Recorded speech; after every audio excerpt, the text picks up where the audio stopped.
SJC-13040, Commonwealth v. Stanley, Donald. Okay, Attorney Gaffney.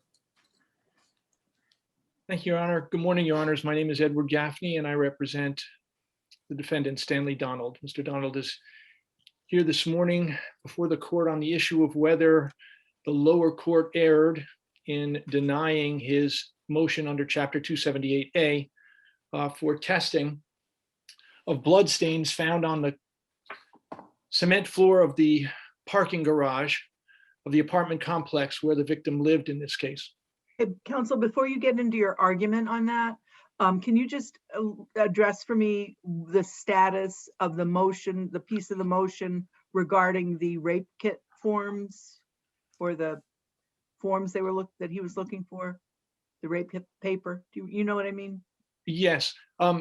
As I understand it, Your Honor, the defendant appealed. The defendant's motion was entirely denied at the trial level. He appealed that, and the appeals court affirmed the denial. And then I sought further appellate review, and that further appellate review was allowed, but only on the issue that's before the court now, which is with respect to the 278A testing of the blood.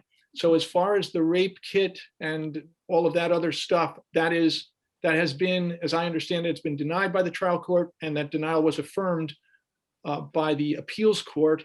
And this court has we're not addressing it in this Terrific. Thanks. proceeding. You can go ahead. Thank you. The crux of the Commonwealth, the crux of the defendant's position here is that the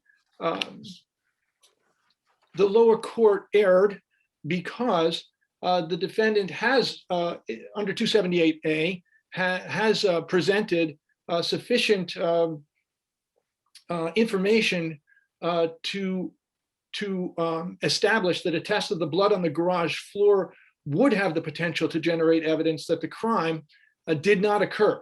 The crime at issue is assault. When you say that, counsel, you're talking about the preliminary threshold to get a hearing. Is that correct? That's right. We're at the Section 3 part of the statute, and the motion was denied at that stage. Okay.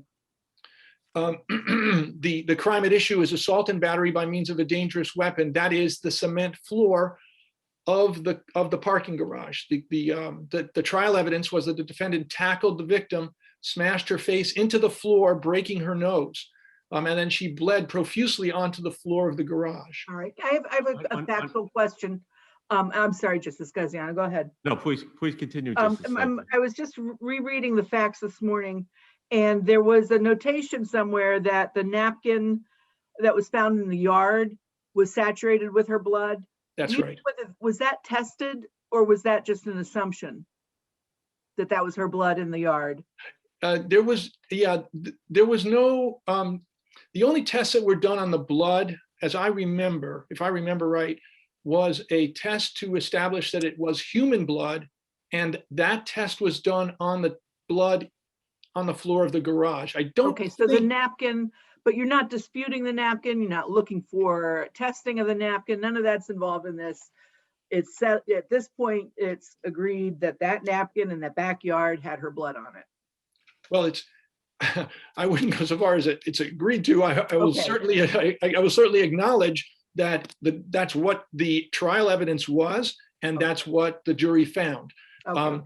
The only blood though that we are dealing with in this issue is on the cement floor, specifically because the crime at issue is assault and battery by means of a dangerous weapon. DNA testing was available at the time of the crime, correct? DNA testing actually was done with respect to semen, but not blood.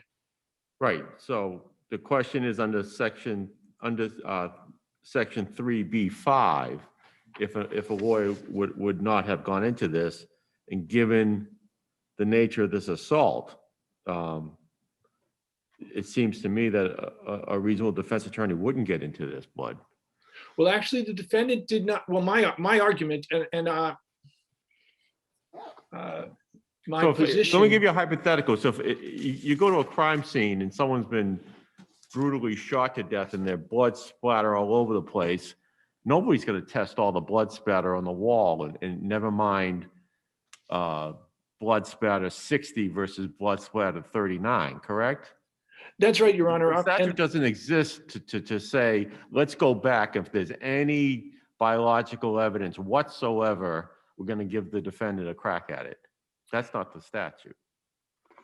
well, okay, no, I would acknowledge that's not the statute, but I would say that this court has regularly established the fact that the statute is to be read liberally and with generosity toward the moving party. In this case, and without regard, especially at the Section 3 stage, without regard to trial strategy or why a defense attorney might not have ordered or sought testing. So is your position that would be relevant for Section 7 once you got past Section 3? It's relevant in Section 7 because the defendant has a burden to reach to convince by a preponderance of the evidence that the evidence he's seeking would have the potential to generate evidence that, in this case, the crime of ABDW cement floor did not occur. And his claim is that if it's not the victim's blood, then it didn't occur. I But counsel, understand that. but that assumes that is conclusive of the issue. But the victim testified to it, right? And the area in which the victim claimed the attack happened between parking spaces 2 and 3, or I may have the number wrong. That was corroborated by the detective that went out to the scene and photographed all this. So even if the blood says what you think it might say, that it's not from the victim, that doesn't necessarily advance the ball downfield in your favor, does it? Well, actually, it does advance the ball down the field. It doesn't conclusively, it doesn't erase all of the evidence. In other words, the victim testified this happened. Right. And weren't there pictures as well of her face? There were pictures of her face. There were pictures Her of face was smashed in too, right? there was pictures of her face. There was pictures of the blood on the floor. There was evidence that there was blood in the car, as well as in that napkin that Your Honor asked about earlier. But the issue isn't, and 278A does not require that a defendant seek. That the evidence has the potential to, change the outcome of the trial. Right. It's just limited to whether this has the potential to generate evidence that supports the claim of innocence. So Now, it supports the claim of innocence. It does not prove him innocent. The problem I'm having is that I think that the statute is very specific and very lenient. And so by those standards, you have a very good argument that you're entitled to test whatever you want to test that couldn't have been tested before, or science has changed. But when that's and arguably that's all we look at in that first stage of the statute, correct? Correct. But the problem that is hard to get your head around is the argument that this is not a good argument because he's not challenging the other offenses. He's not trying to test anything else. So this one small thing in the whole case, I know it supports the charge, but it's a piece of evidence. That's all it is inconsistent with ultimately finding him innocent in the real world, in a logical world. But I know, and I think this is where we're at. We just have to deal with Section 3 and how lenient it is and whether those requirements are met. Is that right? That's right, Your Honor. I think that and I think that the court has, in both Mr. Donald's case, which was back before the court in 2014, as well as in one of the Wade cases, I believe, And even as far as the Williams case, the Williams case, which was a guilty plea, it's not about him being able to wipe out all of the crimes that he was convicted of. In Williams, he was Well, and it's not even about being able to wipe out this crime necessarily. It's, Well- we don't end up looking at that, do we? When we get to section 7, we're just going to look at the potential. right. We're not And going to it's- do these analyses. Exactly. It's just potential. It is unmistakably, Justice George's, I believe, who asked about, the fact that there is other evidence that this crime took place. That is not disputed. But if this is not the victim's blood, that's a pretty big part of the testimony of the victim. And I think where I get hung up and my mind goes in a circle is because this is a ridiculous argument. On one level, I can understand that. I absolutely can understand that. And yet, So it can't be just if you claim third-party culprit, you get to test anything. Tell me where on section 3B5, subparagraph 4, you win. well, I'm not in subparagraph 4, Your Honor. I'm in subparagraph 1. Subparagraph 1 is the analysis had not yet been developed at the time of conviction. Right. Identifier had not yet been, at the time of this conviction, back in DNA was 99, they were doing DNA tests that had a 1 in this case, it was a 1 in 7. Like they tested six locations on the molecule. No, I was practicing back then. I remember it, but DNA analysis was available back then, correct? And as I mentioned, it was So you done. have multiple blood samples, Correct. right? Correct. And you're saying that you couldn't do RFLP on that? They could have, but what I understand the statute to require is that if now we're seeking testing that wasn't available at the time, the testing now is 16 locations, not 6. He's entitled to that because it's a vastly more improved, vastly And you're improved, saying that's true, even if no reasonable defense attorney at the time would have said, let's do a DNA test as we have it now with only 7 locations or 6 or whatever it is. No reasonable defense attorney would have bothered with this.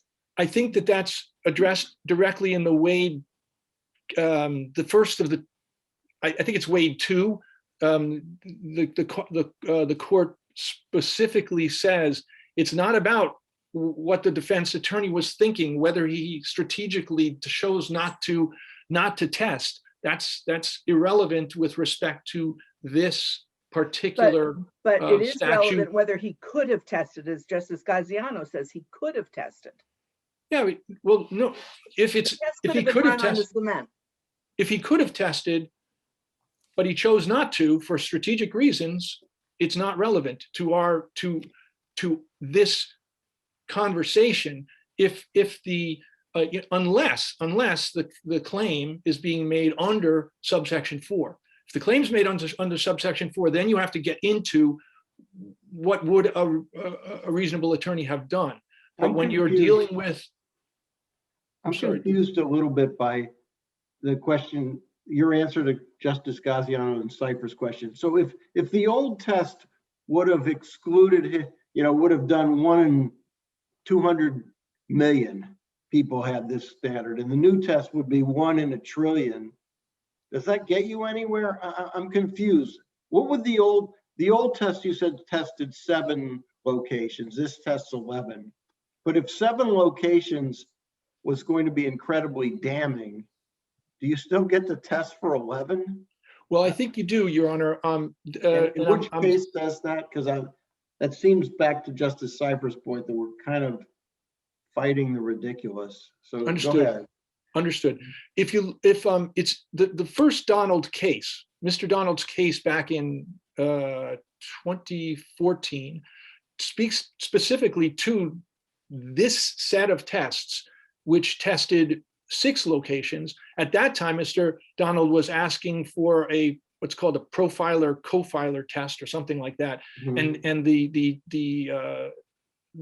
that test addressed, I think, 13 locations. And this court said that that was a dramatically significant and important, significantly different level of certainty in the test. It was the test that was done in this case had a 1 in 7,800.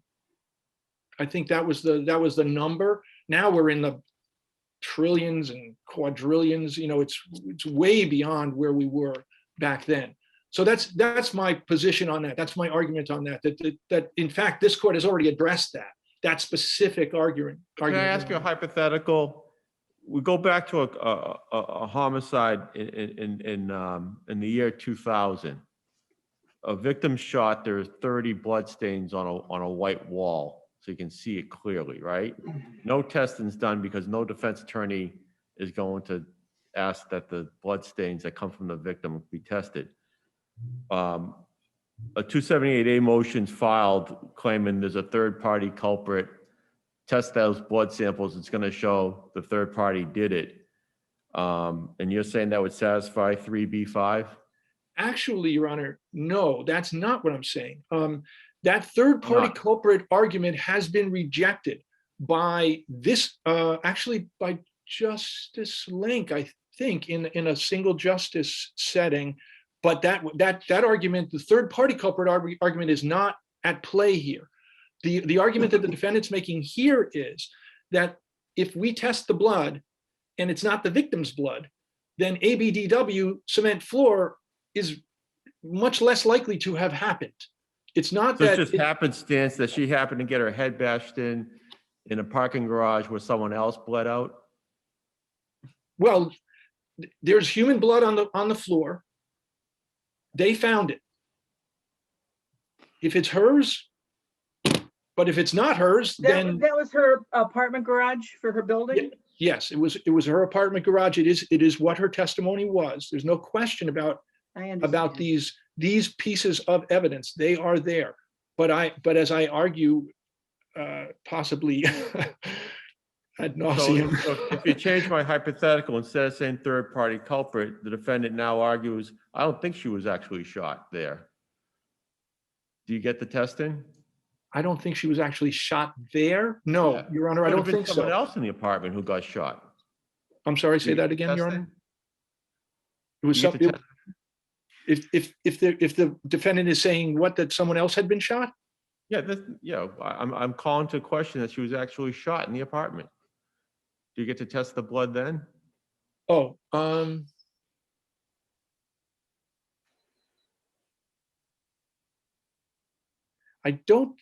actually, off the top of my head, I don't think so, because the defendants in that claim, you see, I can draw a line here in this one. I can draw a direct line from the absence of the absence of the victim's blood on that cement floor to the crime of assault and battery with a dangerous weapon cement floor. That crime is not as anywhere nearly as likely to have happened if that victim's blood is not there. If you've got a dead body and you've got blood all over a wall, and the defendant said, I didn't kill this victim, and I can prove that if you just test the blood on the wall, because I think it's somebody else's blood.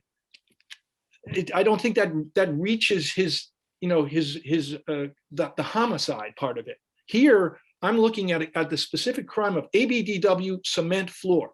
That's where she had her nose broken. That's where her blood is. But if it's not her blood, then I don't think ABDW cement floor happened. Or that's the argument. Okay, thank you very much. Thank you, Your Honors. Attorney Spate.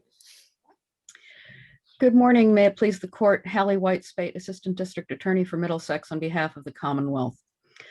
The court's been asking a lot of really interesting questions about the argument that the defendant is now making, that testing the blood samples recovered from the floor of the parking garage will somehow prove that if it doesn't match the victim, the crime of ABDW cement floor didn't happen, which is apparently that she made it up, and the photographs of her broken nose in the medical records and the testimony of the medical personnel who treated her was all lies.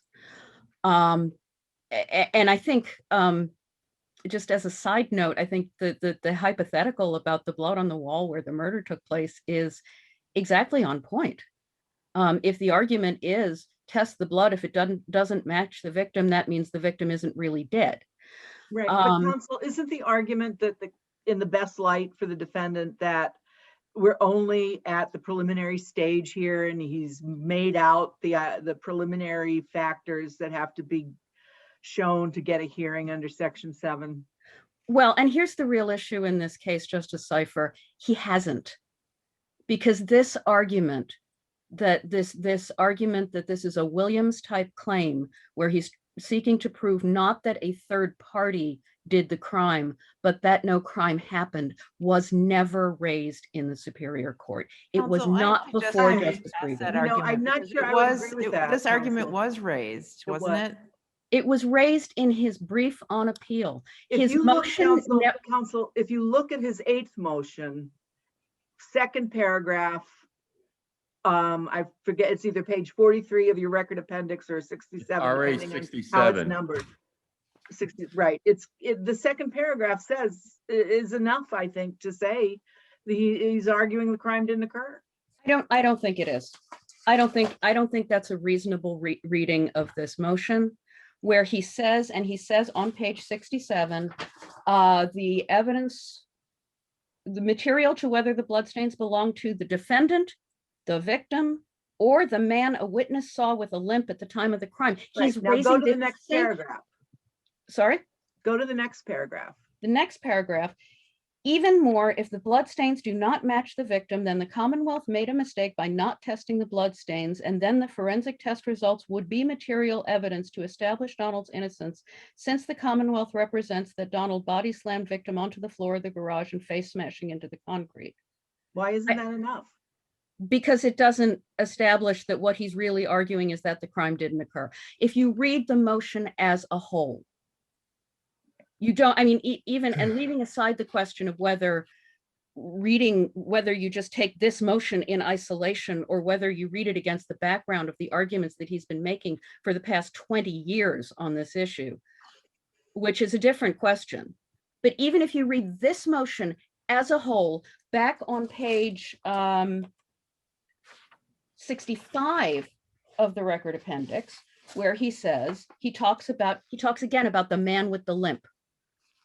And all the previous motions that sought to test this blood argued.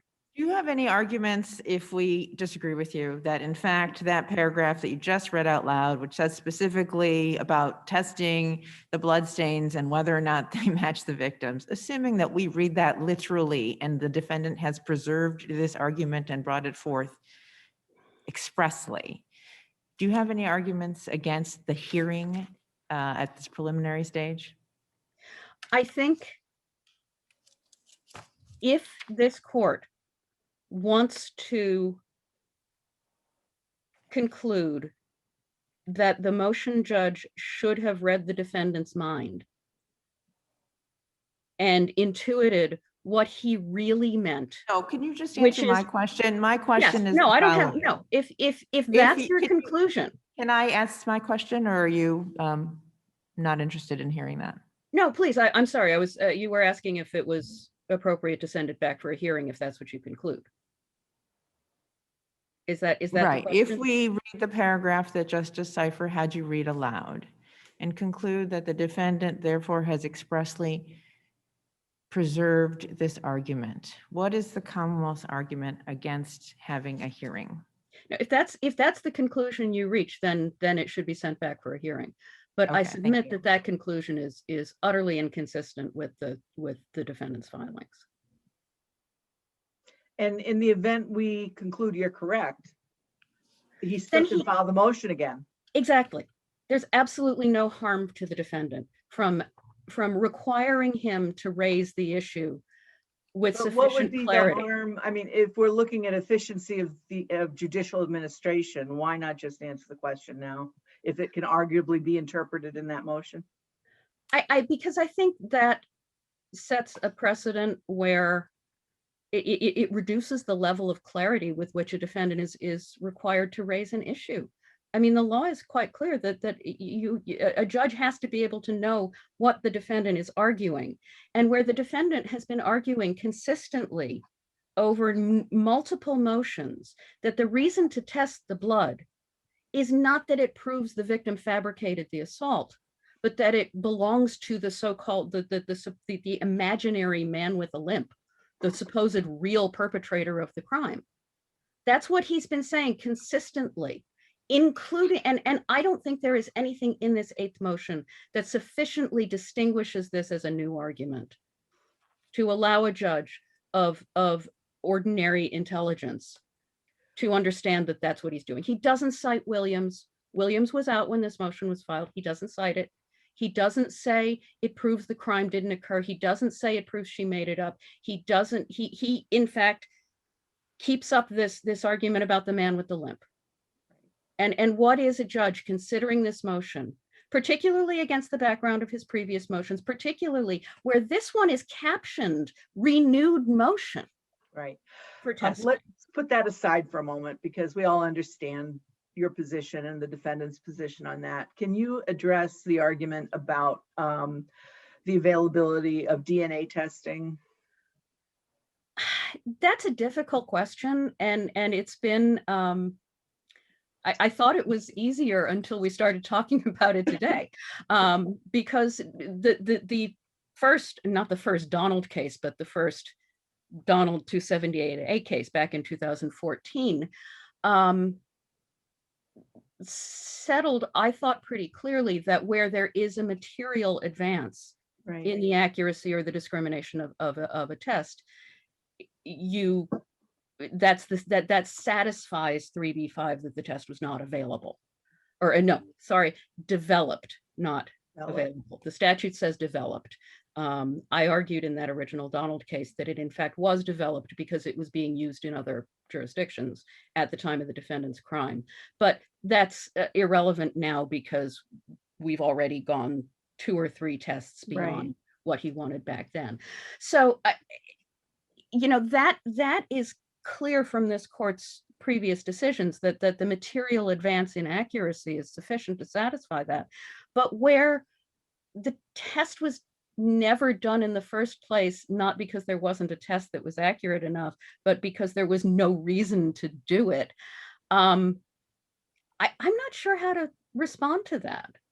And I think there's a certain, not an ambiguity, but there's a sort of a weird kind of hole in the statute, well, where, you know, between the effective counsel question and the test not developed criteria, and it seems to sort of fall in between the two. And I don't have a good answer to that. I wish I did. I'm confused. I wish you did too. I mean, I know this, you're tired of fighting this case, and you'll be tired of fighting the next case that is filed in this case. But if we have a request for we have a conviction of assault and battery with dangerous weapon, i.e. the concrete floor. He's now arguing, or he will be arguing in the next motion, that that blood is not hers, therefore, and you now recognize that this is a material advance in technology.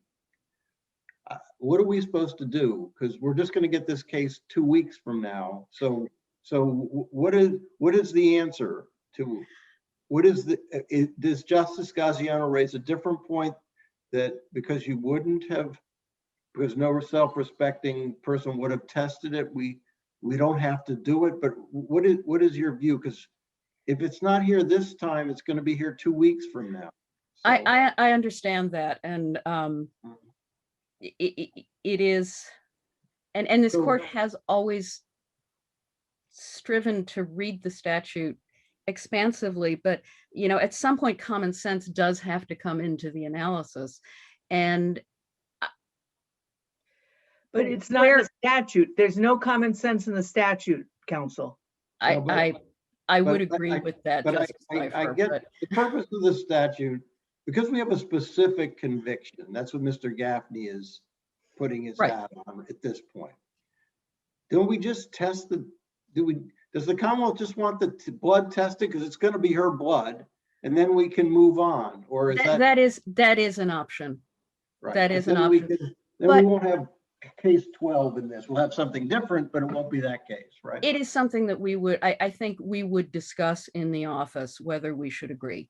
Because we have, and we stand ready, we have already agreed to retest the sperm fractions from the samples from the victim's underwear. We And the agreed to blood- that 5 years ago. And I haven't read this record. Is the blood here on the concrete is available for testing? The samples are at the crime lab. There appears to be, according to the crime lab's case jacket, there is a known sample from the victim. Mhm. But I also just, I don't think it's especially relevant to this case because we do appear to have a known sample.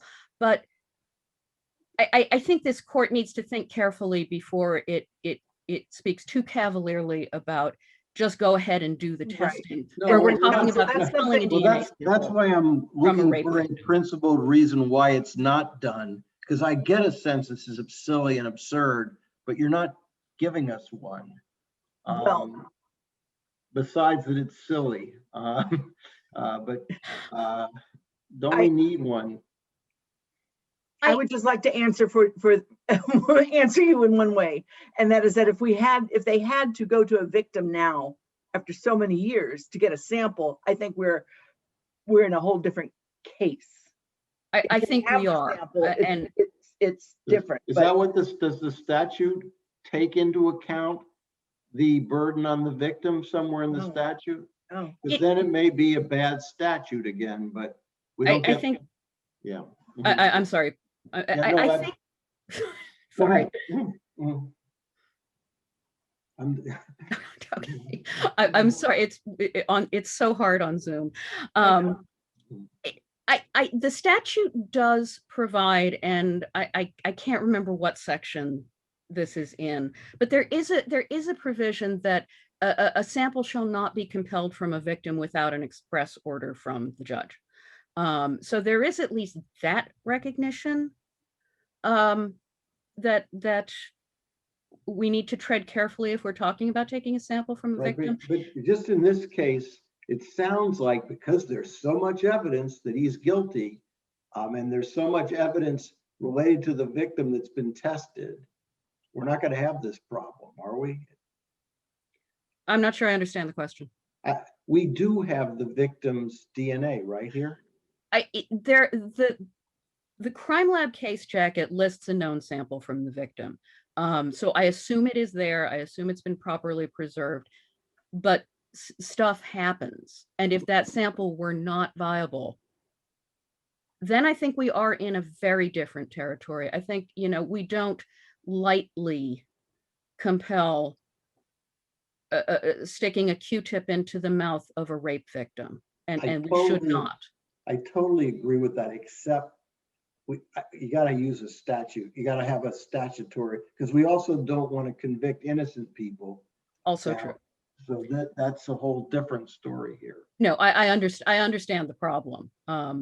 And if we have a viable sample, maybe we don't have that problem in this case, but it will come up someday. And I think that it's something that the legislature partially took into account, but I'm not sure they thought it all the way through. But my bottom line here is this court doesn't have to reach any of those questions in this case, because a reasonable common sense understanding of the eighth motion does not sufficiently raise the argument that he wants to prove that this assault didn't happen. He wants it to prove that somebody else did it, the man with the limp who was bleeding. And that's simply not enough. That's already been dealt with. Okay, thank you very much. Thank you. Thank you both. Thank you, Your Honor. Thank you.